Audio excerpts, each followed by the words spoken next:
Bismillahirrahmanirrahim. Alhamdulillahirabbil alamin wassalatu wassalamu ala asyrafil mursalin habibi rabbil alamin sayyidina wa maulana Muhammadin wa ala alihi wa sahbihi ajmain, amma ba'd. Para jamaah rahimakumullah, minggu yang lalu sudah saya sampaikan bahwa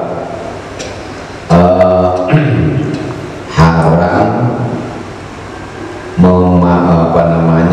menjual bagian dari hewan kurban, ya udah ya itu kan. Jadi haram menjual bagian dari daging kurban, demikian juga haram membayar penyembelih dengan bagian dari kurban, ya. Nah, selanjutnya jamaah Allah, cuma yang dimaksud di sini haram menjual itu bagi orang yang kurban, ya. Nah, kalau memang orang menerima daging kurban kemudian yang terima menjual, ya nggak ada masalah.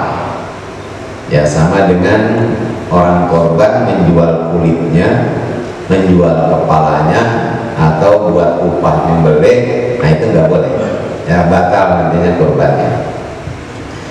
Sekarang kita tinggal membahas tentang yang terakhir, ini bahasan terakhir, menyimpan daging kurban lebih dari 3 hari. Diriwayatkan oleh Imam Bukhari, oleh Imam Muslim, oleh Imam Abu Dawud, At-Tirmidzi dari Sa'id bin Ubaid atau Abi Ubaid Az-Zuhri radhiyallahu anhu, beliau berkata begini: Syahidul Id yaumal adha ma'a Umar bin Khattab radhiyallahu anhu fa shalla qabla al-khutbah thumma khataban nas. Saya, kata beliau, menghadiri sholat Idul Adha bersama dengan Khalifah, dengan Amirul Mukminin Umar bin Khattab radhiyallahu anhu. Beliau sholat Id sebelum khutbah. Kemudian beliau berkhutbah. Isi khutbahnya, ya ayyuhan nas, inna Rasulullah qad nahakum an siyami hadainil idain. Amma ahaduhuma fa yaumu fitrikum min siyamikum wa ammal akhar fa yaumu taquluna min nusukikum. Wahai manusia, sesungguhnya Rasulullah melarang kalian semua berpuasa di 2 hari raya, hari raya Idul Fitri dan hari raya Idul Adha, ya. Nggak boleh, karena itu makanya yang satu adalah hari berbukanya kalian dari puasa Ramadanmu. Nah, hari raya yang kedua adalah hari di mana kalian semua makan daging korban. Makanya tempo hari saya sudah katakan, ya, di antara syiar Islam itu makan di hari raya Idul Adha. Sehingga bagi yang tidak bisa menyembelih kambing karena keterbatasan biaya, menyembelih ayam, atau yang punya cuma 1 juta, harga kambing 3 juta, cari yang lain yang punya 1 juta, 3 orang beli deh tuh, ya. Nah, tidak disebut korban, tapi pahala korbannya dapat. Nggak bisa disebut korban, ya. Sama dengan begini, sehabis sholat makan subuh, kita pikir, ya, tasbih atau apa, atau ngaji begini, begitu nanti terbit matahari, sholat isya 2 rakaat, maka pahalanya berarti melaksanakan ibadah haji, ya. Nggak apa-apa walaupun hadisnya dhaif, Pak, karena ini untuk fadhilul amal, ya. Emang hadisnya nggak sahih, ya, tapi untuk fadhilul amal boleh mengamalkan hadis dhaif. Kemudian jamaah rahimakumullah, Abu Ubaid berkata, "Summa syahidul Id ma'a Utsman ibni Affan wa kana dzalikal yaum yaumul Jumu'ah.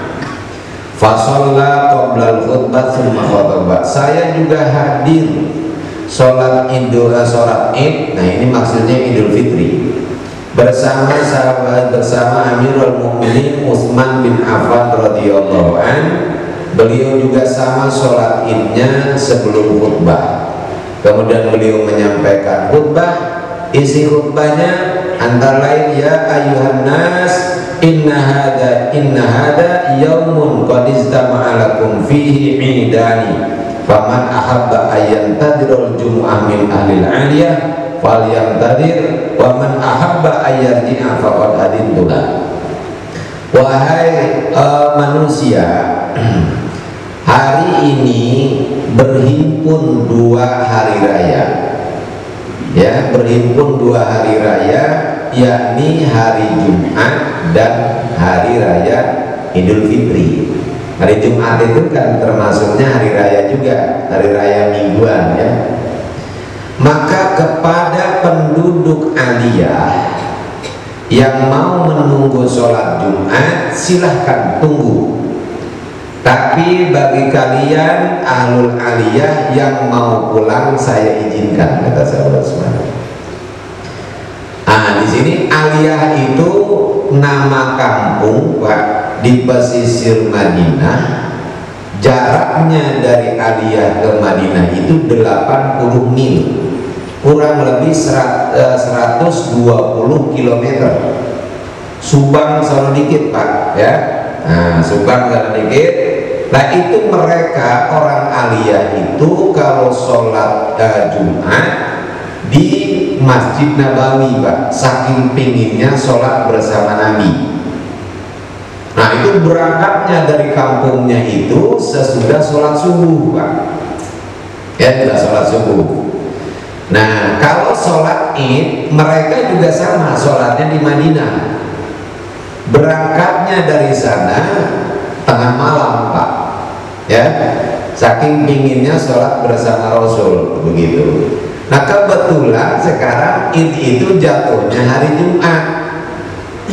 Maka kata sahabat Utsman, ya, tuan-tuan dari kampung aliyah, Anda nih sekarang yang sudah sholat Id, kalau mau sholat Jumat ya tunggu, jangan pulang, sebab kalau pulang nggak akan bisa, nggak akan keburu, Pak, ya.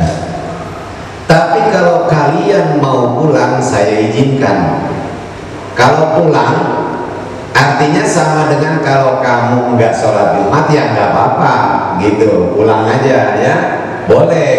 Karena kalau pulang lalu balik lagi ke Madinah mau sholat Jumat, nggak mungkin, Pak, biasanya berangkat dari sana di subuh, gitu, ya. Nah, jamaah rahimakumullah, maka rukhsah meninggalkan sholat Jumat bagi orang yang sudah sholat Id itu buat mereka yang nggak mungkin lagi mengerjakan sholat Jumat, Pak, yang jaraknya tadi 120 kilo, ya. Lah, ini sekarang kita ini tinggalnya di sini, sholat Id di sini, sholat Jumat juga bisa di sini, nggak butuh waktu yang lama. Akhirnya berdalil kalau kita sudah sholat Id boleh nggak sholat Jumat. Banyak yang begini, ini salah menempatkan, jemaah Allah, ya, ini salah menempatkan. Ya, tidak selangkah doang, Pak, kesini nggak sholat Jumat hanya karena ada hadis itu. Padahal yang dimaksud ini adalah buat orang yang berdomisili di tempat di mana dia tidak mendirikan Jumat di sana, gitu, Pak. Kemudian saya juga hadir bersama sholat Id bersama sahabat Ali radhiyallahu an. Beliau juga sama sholat Id sebelum khutbah. Kemudian beliau berkhutbah, isi khutbahnya antara lain, Inna Rasulullah sallallahu alaihi wasallam nahakum an ta'kulu luhuma nusukikum fawqa thalas. Kata sahabat Ali, sesungguhnya Rasulullah SAW melarang kalian semua makan daging korban yang lebih dari 3 hari. Artinya berarti nggak boleh menyimpan daging korban lebih dari 3 hari. Nah, silakan simpan buat persiapan makan 3 hari. Nggak boleh lebih. Lebihnya harus diberikan kepada orang. Kemudian sekarang adalah hadis riwayat Imam Bukhari dan Muslim dari Salamah bin Akhwa. Qala Nabi sallallahu alaihi wa alihi wasallam, man dhakha minkum fala yusbihanna ba'da thalathatin wa baqiya fi baitihi minhu syai'. Barang siapa yang berkorban, kata Nabi, maka janganlah ia menyimpannya setelah 3 hari, sementara di rumahnya masih ada sesuatu, masih ada makanan yang lain. Falamma kana al-'amul muqbil qalu ya Rasulullah naf'alu kama fa'alna al-'amal qamadi.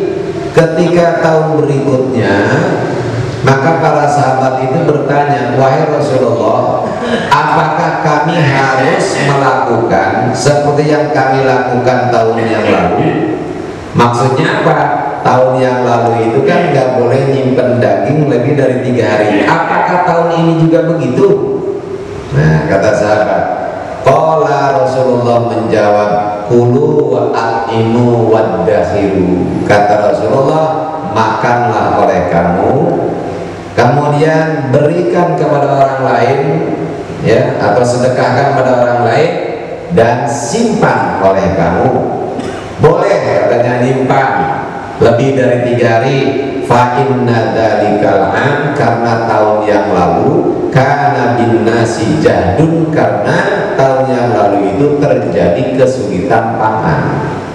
Fa'aradtu an tu'inu fiha, aku ingin agar kalian menolong mereka. 2 nih Pak. Yang ketiga, jamaahullah, hadis riwayat Muslim dari Abdullah bin Waqid, naha Rasulullah sallallahu alaihi wasallam an akli luhumid dhahaya ba'da thalas. Bahwa Rasulullah sallallahu alaihi wasallam melarang makan daging korban lewat 3 hari. Qala Abdullah ibnu Abi Bakar. Abdullah bin Abi Bakar ini menceritakan, berkata, aku sampaikan hal ini kepada Amrah. Lalu faqala, berkatalah Amrah, shadaq, benar katanya, benar sekali. Sami'tu Aisyah taqul daffa ahlu abiyatin min alil badiyah hadratal adha. Aku mendengar Sayyidah Aisyah radhiyallahu anha itu beliau berkata, pernah beberapa keluarga orang Badui mendatangi tempat-tempat penyembelihan korban zaman Rasulullah sallallahu alaihi wasallam, di masa Rasulullah sallallahu alaihi wasallam. Faqala Rasulullah, iddakhiru salasan thumma tasaddaqu bima baqiya. Lalu kata Rasulullah, simpanlah oleh kamu daging-daging korban ini untuk persiapan 3 hari, selebihnya sedekahkan kepada mereka. Falamma kana ba'da dzalik, kemudian tahun berikutnya, kalau mereka bertanya kepada Rasulullah, ya Rasulullah, innan nasa yattakhiduna al-asqiyah min dhahayahum wa yajmuluna minhal badak. Wahai Rasulullah, orang-orang membuat minuman dari kurban-kurban mereka dan melelehkan lemak-lemak mereka, lemak-lemaknya. Kemudian beliau bertanya, ya, kenapa seperti itu? Lalu jawab mereka, engkau melarang kami makan daging kurban setelah 3 hari. Makanya jadi kami ya cuma begitulah, katanya nggak makan. Ya berhubung dilarang menyimpan 3 hari. Lalu apa jawab Rasulullah? innama nahaitukum min ajli daffah allati daffat fakulu waddakhilu watasaddaqu. Laranganku itu dulu tahun kemarin misalnya aku melarang itu, kata Rasulullah, hanya karena sekelompok orang yang datang. Maka kini makanlah, simpanlah, dan bersedekahlah. Yang terakhir, sahabat ini Sauban berkata, yang di sini diriwayatkan oleh Muslim, qala li Rasulullah sallallahu alaihi wasallam fi hijjatil wada.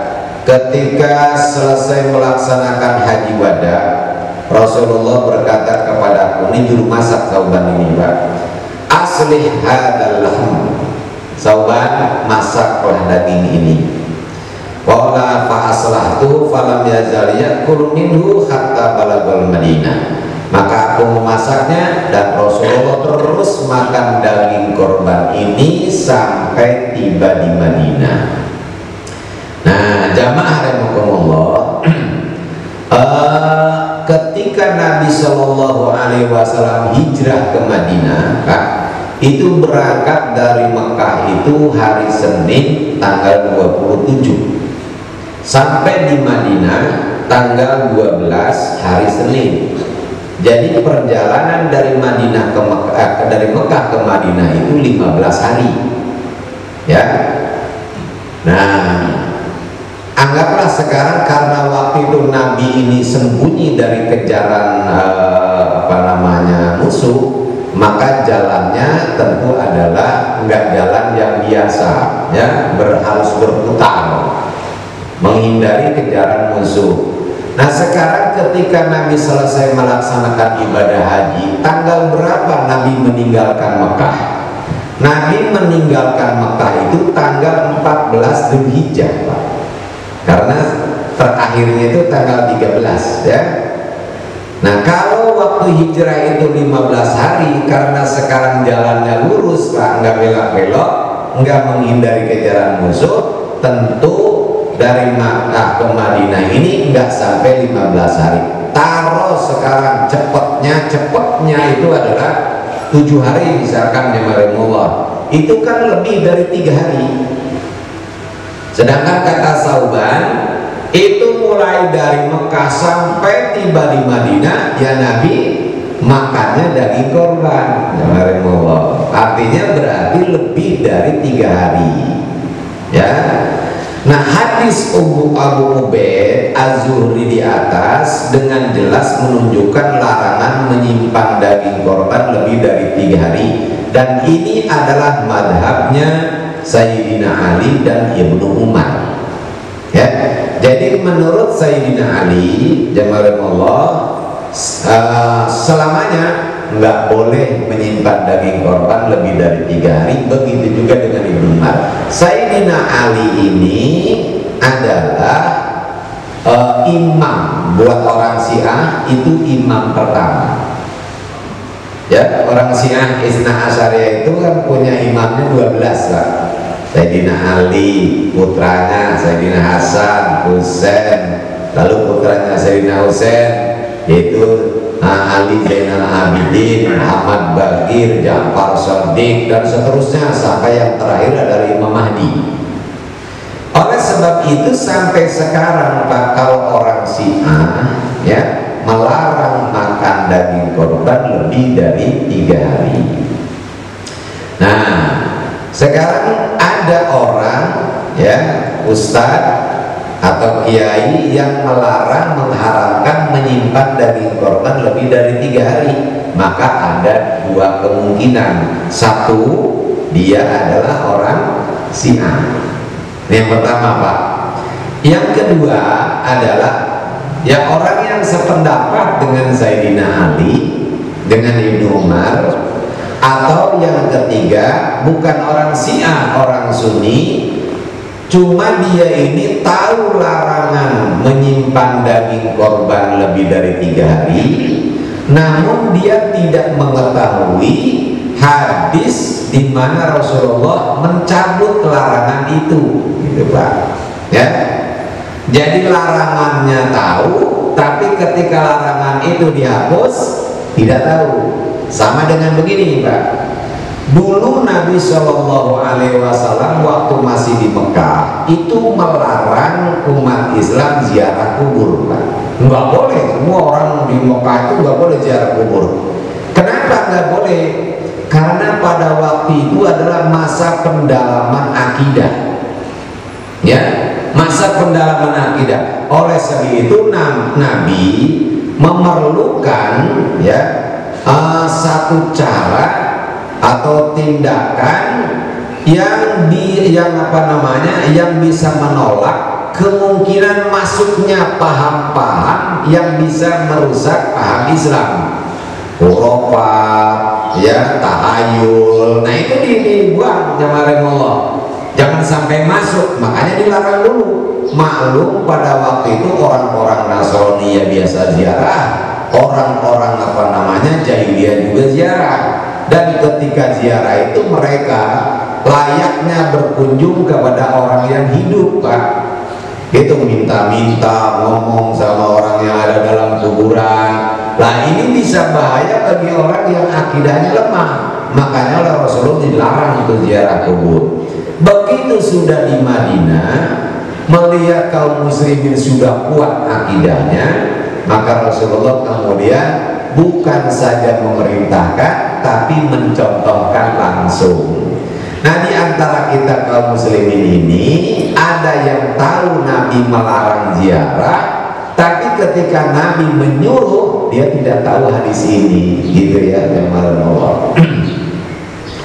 Baik, kesimpulannya begini jamaah Allah, ya, bahwa sejak tahun kedua, yaitu tahun pertama disyariatkannya melaksanakan kurban, yaitu tahun kedua Hijriah, jadi tahun 2, 3, 4, 5, 6, 7, 8, 7 tahun itu para sahabat kalau udah nyembelih kurban Pak, disimpan dagingnya untuk persiapan ya seminggu berapa, pokoknya disimpan banyak Pak. Nah berjalan begitu Pak selama 7 tahun. Pas tahun ke-9 Hijriah Allah terjadi ceklik, ya, kesulitan pangan, sehingga banyak orang-orang pedalaman berdatangan ke Madinah nyari daging Pak, butuh makan. Nah melihat kondisi seperti ini, maka Rasulullah kemudian berkata kepada para sahabat, jangan simpan oleh kalian daging korban untuk perbekalan selama 3 hari, selebihnya berikan kepada mereka. Nah sehingga kemudian ya para sahabat hanya buat nyimpannya buat persiapan 3 hari saja karena ada larangan dari Rasul.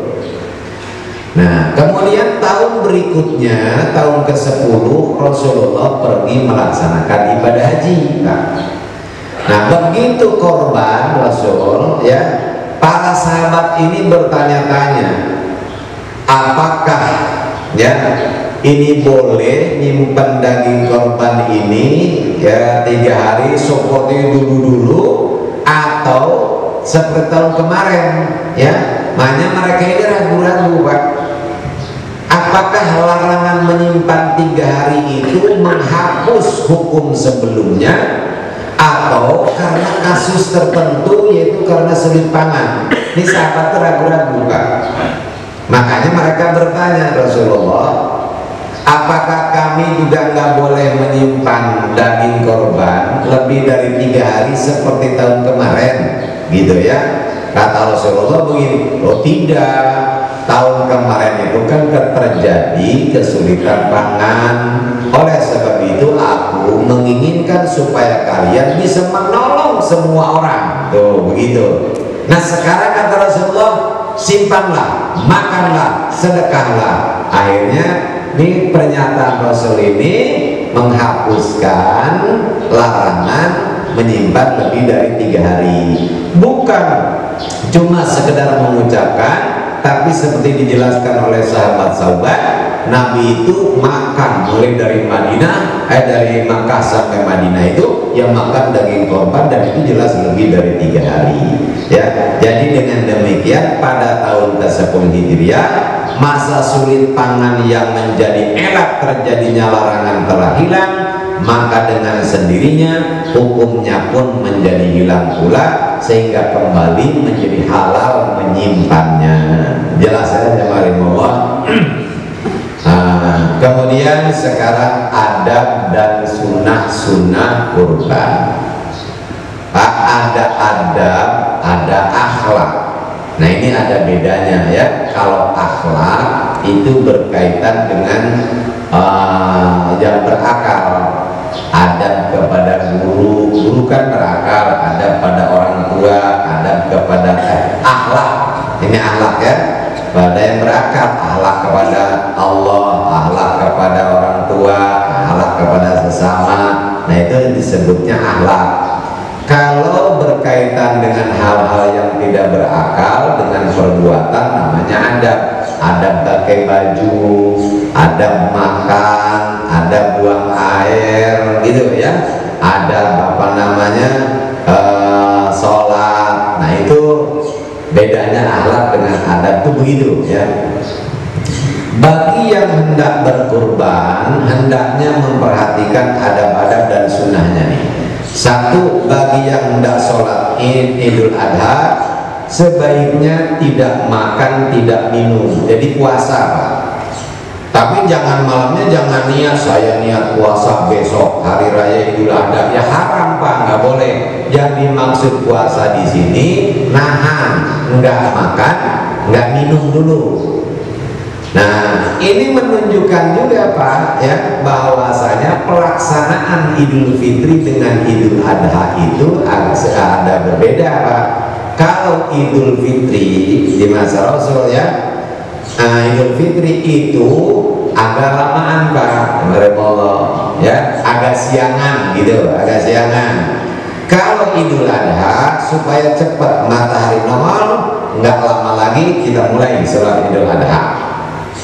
Kenapa dipercepat sholat Idul Adha? Ya, untuk memberi waktu yang luas kepada orang yang mau nyembelih kurban. Nah, sebab nanti kita ini kalau Idul Adha berangkatnya pagi, nggak makan nggak minum. Nanti begitu selesai sholat pulang, ya kata Rasulullah, yang pertama kita lakukan adalah sholat. Lalu kemudian kita pulang ke rumah masing-masing, lalu kita menyembelih hewan kurban. Jadi di zaman Nabi ada nggak panitia kurban? Nggak ada Pak. Di zaman Nabi itu yang punya korban menyembelih masing-masing Pak. Bang Udin korban mulai di sono, Pak Jiroili korban kok nyembelih di rumahnya. Bapak di rumah masing-masing dulu begitu Pak. Nggak ada panitia korban. Jadi membentuk panitia korban itu sekarang bid'ah enggak Bang Menko? Hah? Bid'ah bukan? Bid'ah jamarullah ya. Nah sekarang kemudian boleh apa enggak? Tapi boleh banget jamarullah walaupun bid'ah. Jadi enggak semua bid'ah itu dilarang jamarullah. Ya boleh, silakan bentuk panitia. Sekarang bahkan sekarang lebih bagus begitu ya. Kalau di rumah masing-masing lau ngasih, nanti mungkin ada yang dapat dua bungkus, ada yang 3 bungkus, ada juga yang belas nggak dapat sama sekali jamarullah. Tapi dengan adanya panitia, kita koordinasi di sini dengan Salafiyah, koordinasi dengan masjid atau mushola lain ya, ke mana saja Al-Hidayah mau apa namanya menyalurkannya. Jadi insya Allah jadinya merata ya. Nah kemudian diupayakan supaya daging korban itu menjadi daging pertama yang masuk ke dalam perut kita, karena itu daging berkah. Jadi yang masuk duluan ke perut kita ini adalah yang berkah. Nah cuma sekarang bagaimana Pak mau berkah, mau masuk ekor bakung dibaginya aja 5.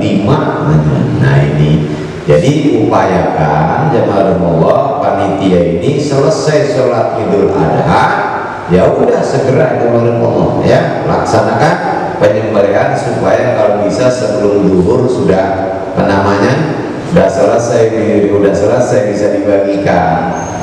Nah, kalau sholat Idul Fitri jamaah agak siangan. Kenapa? Memberi keluasan waktu bagi saudara kita yang mungkin belum membayar zakat fitri. Itu tuh ya. Makanya agak siangan. Nah, jamaah rahimakumullah, selama saya di Jakarta ini ya, yang mengamalkan ini cuma di Batu Ceper, Pak. Di Batu Ceper itu pun waktu Habib Abdullahnya masih hidup ya, karena saya pernah khutbah di sana, Pak ya. Yang lain udah pada pulang, ini baru mulai, Pak, di sana. Makanya jamaahnya sedikit. Kenapa? Karena benar, Pak. Nah, sekarang ini nyari yang cepat aja ya, yang cepat ya, Allah. Begitu beliau wafat udah nggak berlaku lagi, Pak. Sekarang udah sama aja semuanya ya. Nah, ya coba pokoknya kita Idul Fitri di sini, yang lain setengah 7, di sini mulai jam 8. Ya, kira-kira ada nggak jamaahnya, Pak? Nah, mau berapa orang lah yang mau ya? Padahal itu, Pak, yang benar, yang tepat sekali adalah itu, yang bagus ya. Nah, sekarang ya daripada nantinya nggak ada jamaahnya, sudah lah, yang penting udah sah, itu udah masuk waktunya ya. Baik, jamaah Allah. Karena Rasulullah SAW la yakhruju yaumal fitri hatta yat'am wa la yat'amu yaumal adha hatta yusoliyah. Rasulullah SAW tidak keluar di hari raya Idul Fitri, melainkan beliau makan lebih dulu, dan tidak makan di hari raya Idul Adha hatta yusoliyah, sehingga beliau selesai mengerjakan sholat ya. Jadi makannya sepulang sholat Idul Adha. Syukur-syukur kalau bisa tadi daging korbannya adalah yang pertama masuk. Tidak, ya nggak apa-apa, yang penting makannya nanti. Nah, kalau mau sholat Idul Fitri nyarap dulu makannya. Itulah kenapa nyarap dulu, karena nanti agak siangan dikit gitu ya. Yang kedua, apabila telah memasuki 10 hari pertama bulan Dzulhijjah, disunahkan tidak memotong kuku, tidak pula menggunting rambut sampai selesai korban ya. Siapa yang nggak motong kuku? Yang korban ya. Kalau yang nggak korban ya motong aja, yang nggak korban sih. Ini yang korban nggak motong dulu ya, kukunya maupun rambutnya sampai selesai korban nantinya ya. Ini sunnah, Pak. Pak, saya terlanjur ya, nggak tahu saya guntingin rambut. Nah, bagaimana tuh, Pak? Padahal saya korban. Jangankan nggak tahu, tahu juga nggak apa-apa ya, Allah. Boleh gunting rambut ya, gunting kuku itu, cuma nggak dapat kesunahan gitu ya. Bukan berarti tidak boleh gunting kuku, bukan. Sunnah tidak menggunting. Nah, jangan salah paham ya. Kadang-kadang kata jangan menggunting itu menjadi larangan, sama dengan ada orang mengatakan, Pak ya, belum akekah kok katanya korban, begitu ya. Nah, emangnya siapa yang melarang ya, Allah? Enggak ada yang melarang. Boleh bapak yang belum akekah ya, kemudian korban dulu. Sebab apa? Kita bisanya tidak diakekai oleh orang tua dulu, ada dua kemungkinan, Pak. Satu ya, orang tua kita itu punya tapi nggak ngerti, nggak tahu akekah, jadi kita nggak diakekain. Atau ngerti tapi tidak punya. Doh, kan bisa jadi jamaah Allah ya. Nah, orang seperti ini nggak dihukum, Pak. Jangan karena belum akekah lalu kita nggak korban. Nah, sekarang pingin saya melakukan, mana dulu, Pak, yang baiknya dilakukan, korban dulu atau akekah dulu? Tergantung, Pak. Kalau sekarang nih punya kambing, Bapak belum akekah, ya mendingan akekah ya gitu. Tapi kalau sudah tanggal 8 Dzulhijjah ya Allah, nah mana dulu? Ya sudah, korban dulu, sebab untuk korban menunggu tahun lagi kan gitu ya Allah ya. Kalau orang yang meninggal begitu korban itu sudah menjadi akekahnya. Kemudian yang ketiganya, menandai hewan kurban apabila unta atau sapi dilukai punuknya sebelah kanan dilukai, begitu keluar darah lalu dibalur-balur.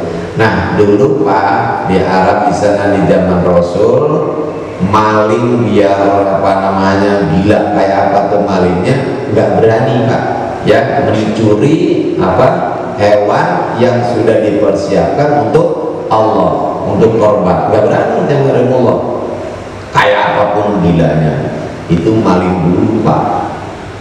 Sekarang ini nggak barang masjid, nggak barang apa, maling Allah ya, sampai kotak hilang dulu. Makanya kalau dulu yang dirantai itu kiri, sekarang kotak masjid dirantai kemarin. Kalau enggak kabur itu kotak, bukan main. Sekarang ini maling luar biasa. Jangan saya udah nggak ada takutnya malah Allah. Kenapa ya? Nah karena orang yang di atasnya juga begitu ya. Orang-orang barat nggak pada beriman ya Allah, masih takut ya Allah ya. Takut kepada negara ini, takut kepada negara itu, makanya maju mereka ini. Nah orang kita sama Tuhannya aja nggak takut ya. Nah ini jemaah Allah ya. Jadi kalau kambing tandain, terserah apa mau ditulis atau diikat di kakinya jemaah Allah ya. Yang penting ada tandanya. Yang keempatnya, sunnah menyembelih sendiri. Bagi yang bisa nyembelihlah sendiri ya. Karena begitulah para sahabat Nabi Shallallahu Alaihi Wasallam. Kemudian apabila mewakilkan kepada orang lain, hendaknya mewakilkan kepada orang yang soleh ya, orang yang jelas-jelas ibadah itu ya, yang soleh, yang tahu adab dan aturan menyembelih ya. Nah, mewakilkannya. Lalu apakah wakil itu wajib niat? Jemarin mohon tidak ya. Jadi misalnya begini nih, karena ingin melaksanakan cepat-cepat, begitu selesai sholat Idul Adha, panitia udah kumpul di masjid, tapi yang ditugaskan nyembelih belum nongol-nongol ya, atau orang yang korbannya diharapkan bisa datang tapi belum datang. Nah, udahlah sebenarnya. Lalu si panitia ini langsung aja ambil Bismillah Allahu Akbar, ambil lagi Bismillah Allahu Akbar, nggak disebutin apa namanya korbannya siapa, nggak ada masalah. Boleh ya, boleh seperti itu. Kan suka begini. Biasanya ditulis namanya di sapi ini untuk korban 7 orang ditulis namanya, begitu menyembelih Anpulan bin Bulan sebutin namanya, biasanya kan begitu ya. Sekarang nggak disebutin lagi, langsung Bismillahirrahmanirrahim, gimana? Sah, nggak apa-apa. Tidak ada kewajiban bagi penyembelih untuk niat nyembelih untuk si anu, tidak ya. Awas, kata-kata tidak ada kewajiban bukan berarti nggak boleh nyebutin, jangan salah paham ya gitu. Bagi yang mewakilkan penyembelihannya kepada orang lain, disunahkan bagi orang yang korban turut menyaksikan ya proses penyembelihan. Ketika Sayyidah Fatimah korban, kata Rasulullah, ya Fatimah qumi wa asyidi, Fatimah bangun, saksikan oleh kamu ya hewan kurbanmu, fa innahu yughfaru laki bi awwali katratin taqtur min damiha quludan bin amiltihi.